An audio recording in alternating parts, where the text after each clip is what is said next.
Turns out, I'm the father of dragons.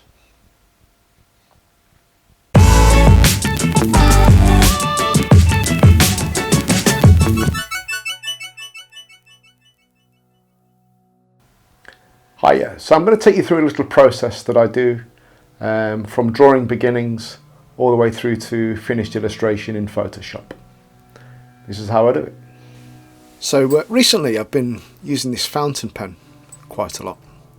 Now there's a bit of a story behind this fountain pen because my wife recently bought a fantastic new fountain pen, real artsy one. It's wonderful. I'm so jealous of it. And she bought it for the purpose of drawing with. Now, I had to think to myself, I thought, I've got a fountain pen somewhere. So I went to try and find it and dig it out. And I found it in an old box of mine. Got loads of things from my childhood in. I used to use this pen at school when I was a lad, which is a long time ago. Yeah, but I found it, inked it up, and off we went. And there's definitely something about this pen, the way I don't know, the way it feels on the paper. It's something I've been using actually since I've filled it with ink and started to use it. It's kind of all I've ever been using, really. Saying that, I've got a biro in my hand right now. These are good pens. I quite like these. These are called Bic Crystal Fines. I do like a good biro pen at times, or Bic pen, and I like this one. These fines, they've got a slightly finer nib than your standard ballpoint pen. I really kind of favour this rough style as well. I quite like this edgy style that I've developed over the years. I think it just puts energy into the image. Not everybody likes it. There's one or two people ask me why I do it, but I'm not looking for perfection, I'm looking for something interesting. Everything's, for me, I like the energy and the interest in images when they're not quite as they should seem, I suppose. It's a trick I do. It's kind of like I do this other trick as well, you'll see in a while with this imagery, where I just put some energy in some odd, random, controlled but random lines. Seems like a contradiction in terms, that, but there we go. There you go. Kind of just works for me. Just put some energy and some movement in there. Quite like it. So yeah, just using this is Parker Quink ink. So I'm just going over the shaded areas and just putting a bit more detail in there, a bit of texture. I quite like doing this. I like dabbing it off, putting a bit of watered down ink on, dabbing it off and just working into it. If I feel that it needs a bit more, then I'll just overlay some more. Just like this process of adding bits, just building areas up. And of course, with using water with it, you can make it as dark or as light as you like. And this is just kind of, I'm just responding to the image. I don't have no real idea of what I'm doing, but I just kind of, these little lines that I'm putting in, it's kind of an organic process. Like I say, I just don't really know where it's going to go when I start. And that's the joy of it. It's a cathartic process, it really is. You're sort of making decisions as you go. It's coming together, this little character, this little dragon. I drew this dragon actually back in 2004. I've got boxes full of sketches that I've done over the years, like literally hundreds, probably thousands actually, of sketches that I've done over the years. So it's nice to sort of go through them sometimes and pull something out and see if you can rework it, and this is what I've done with this character here. So what I've done is just chucked it on the light box and done a quick tracing because I want to do something different with it. And I've always favoured A4 paper, I don't know why. I do like sketchbooks, fill those as well, but it's quite often I turn to a piece of A4 paper to do a drawing on. So I'm using a Stabilo Pen 68 fine liner there, or liner. I've used a Rotring 0.1 Tiki graphic as well with this image. So I've just scanned it, taken it into Photoshop. As you can see here, the image is quite dirty, a few smudges on it and bits of dirt. So just cleaned it up and I've made it quite contrasty. I'll do another video at some point about how I go about cleaning the images ready for messing around with them in Photoshop. But this is my starting point. Good contrasty image. It's on a transparency with another layer as a white background.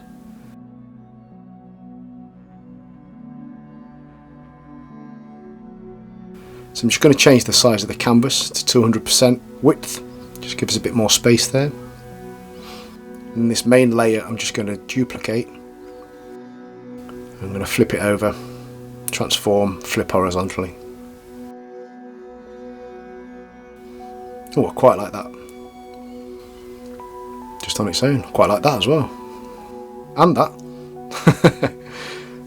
But I just want them apart, just looking at each other like that. Somewhere around there. I'm an absolute sucker for symmetry. I love symmetrical things in art. There's a beauty involved with symmetry. So I'm just going to get this centered up.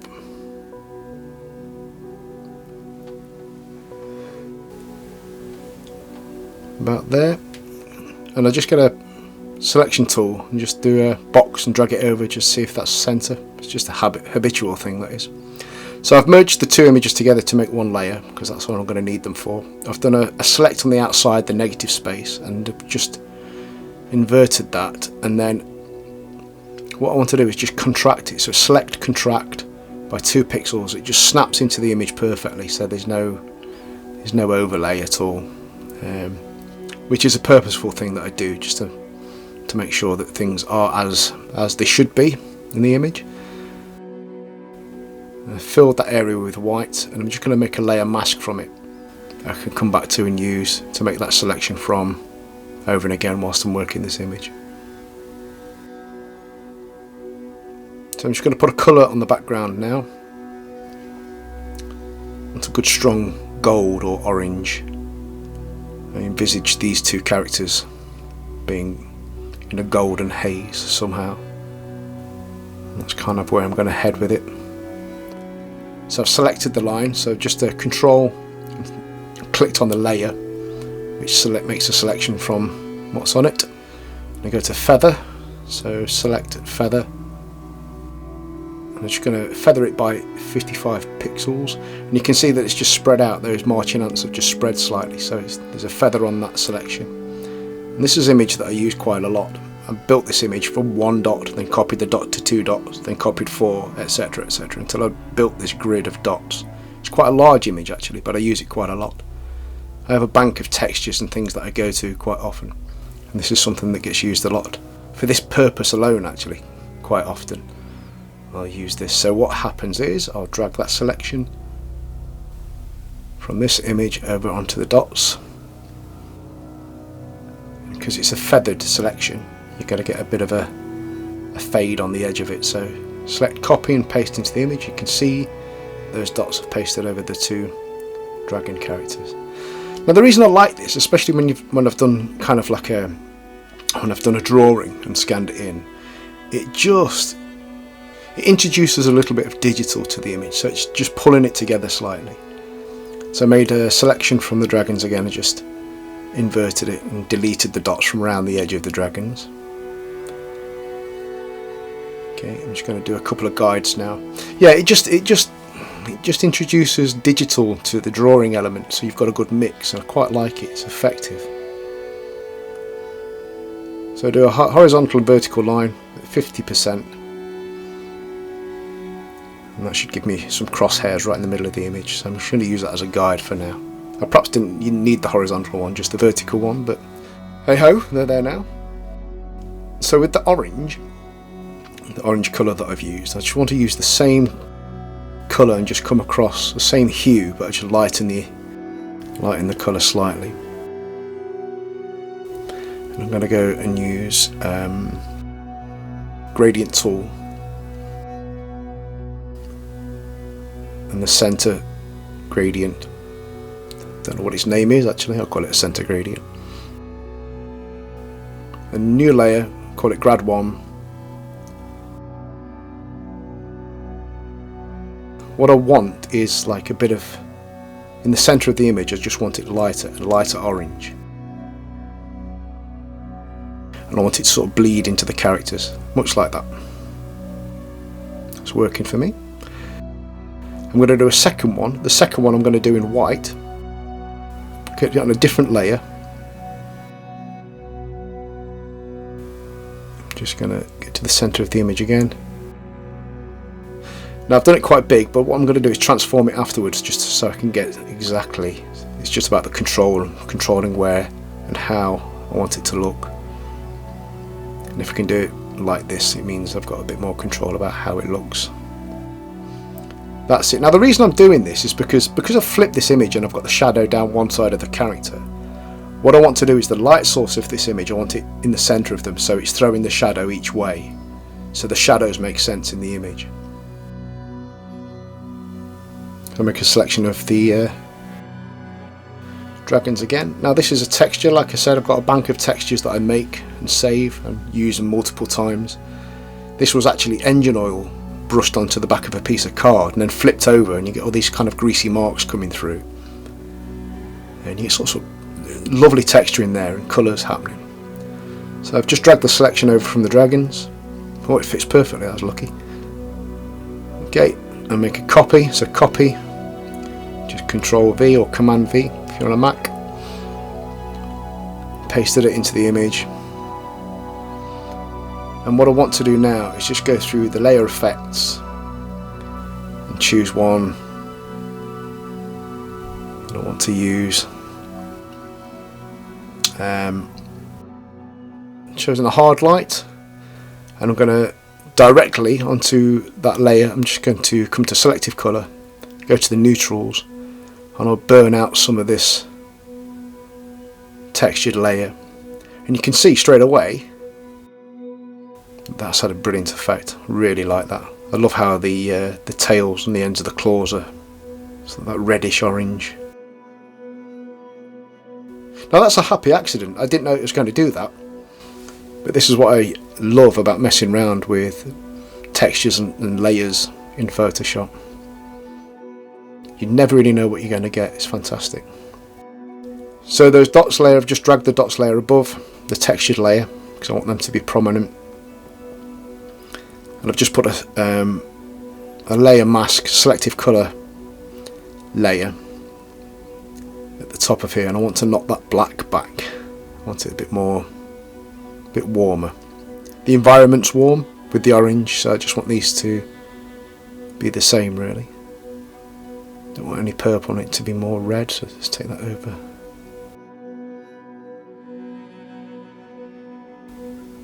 Yeah, that looks about right. So that'll affect everything that's black beneath that layer. Remember to name your layers. Really good to do, then you know where you're at with things. Not so bad when you've got a small amount of layers like this, but when you start getting sort of 50, 60 layers and you've not named them, that can get a bit tricky. Okay, here's another layer here's another image that I've opened that's something I would use quite often, so I have at hand. It's kind of just a vignette on a transparency. So I've just built that in Photoshop and I've saved it down as a PSD, and I can go and fetch it when I want. So I can just open it and drag it into an image like I've done here, and just use it on the image. So I'm just going to zoom out a little bit and drag this over the image. I only want a small amount of vignetting, I don't want it too prominent, so I'm just going to stretch this out. Something like that I think will do. I'm just going to move it up so it's above all the other layers. Make a selection of the dragons again, and on this vignette layer, let's just name it. On this vignette layer, I just want to delete out where that vignette has moved over the dragons. There you go. Could have done a layer mask actually, but I just deleted it. I'm not going to do anything else to it, so that's fine. This is another image. Again, I've just sprayed my name Emelbi on a piece of paper, a big piece of card, and that was scanned. I'm using that in this image. Oh, I like that straight away, just dropping that on the image, random. Not quite what I'm after, but one of the fascinations for me about imagery and building imagery is how one image can become 1,000 different things just depending on what you do to it, depending on the treatment of the graphic.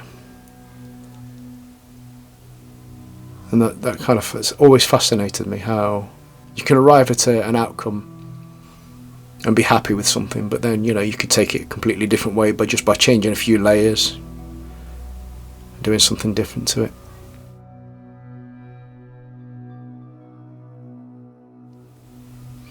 So I think I'm going to go with this. It's a hard light again. Just going to knock it back, take the opacity down a little bit. Yeah, that's good. Just going to move it over because I want that V at the bottom just to be central to the image. Just makes a bit more sense to me. Looks fine. Just check if anything looks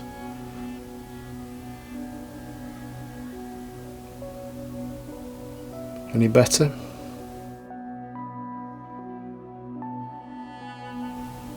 think I'll stick with hard light. Yeah, I'll stick with hard light.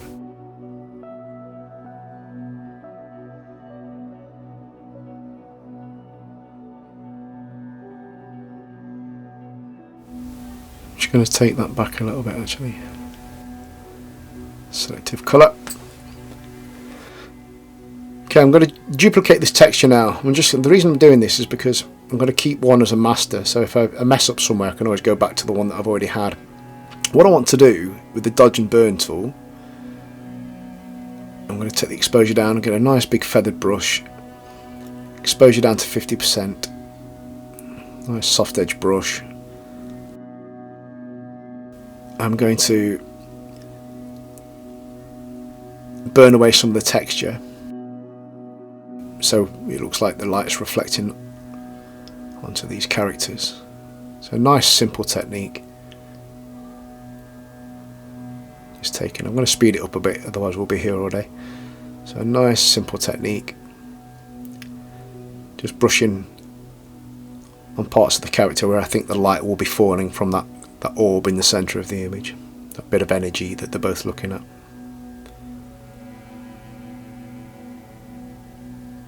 And that's made quite a difference to this image just by doing that one simple thing.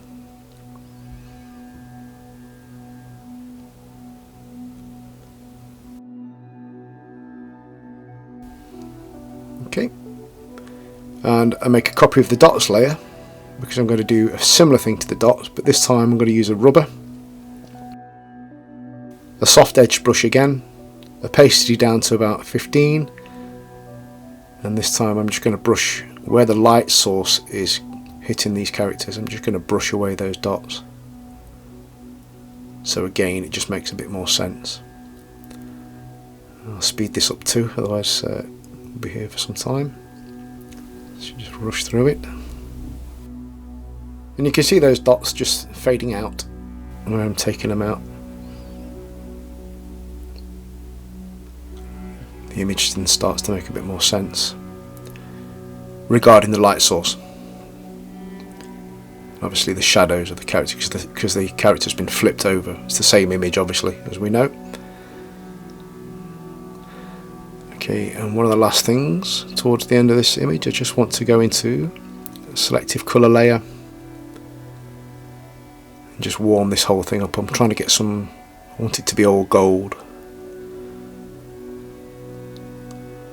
There's a metallic quality to this as well. These characters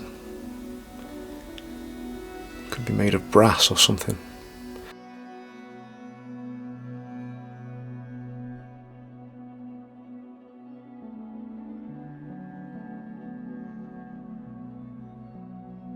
And the whites, I just want to put a bit of cold blue light in the whites, so I'm just going to take that back a little bit. kind of bluey green, and that'll punch the white as well slightly. As you can see, that white's just sitting up a little bit. It's a little stronger. Yep, that's grand. And go to the neutrals and really just try and punch this orange light, this orange tone in the image, and get it just as I want it.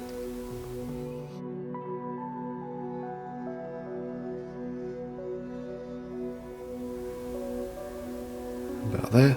Yep, that'll do. It's looking good. Quite happy with that so far. Zoom in and have a look around. Yeah, that looks great to me.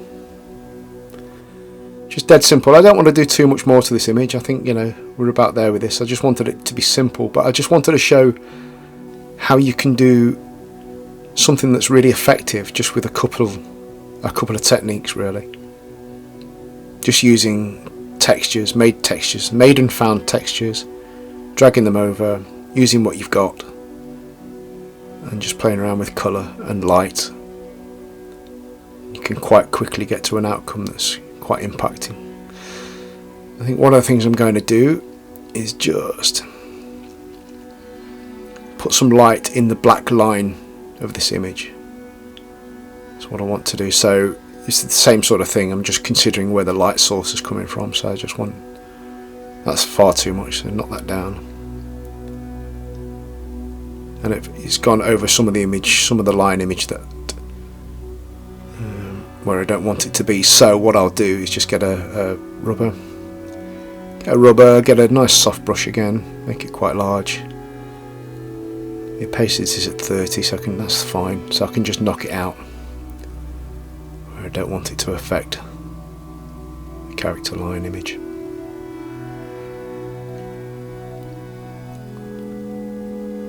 Yep,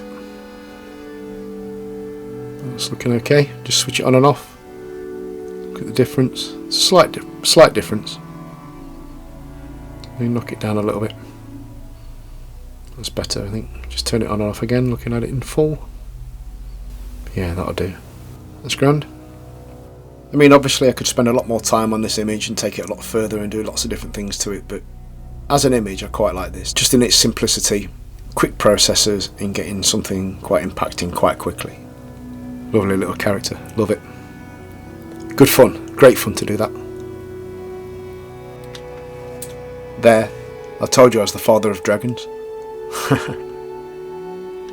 Super, I hope you've enjoyed this. If you've not subscribed, please do so, that would be great. Definitely click and like this video if you liked it, and come back and see some more some other time. Good to have you on board. Take care. Bye for now.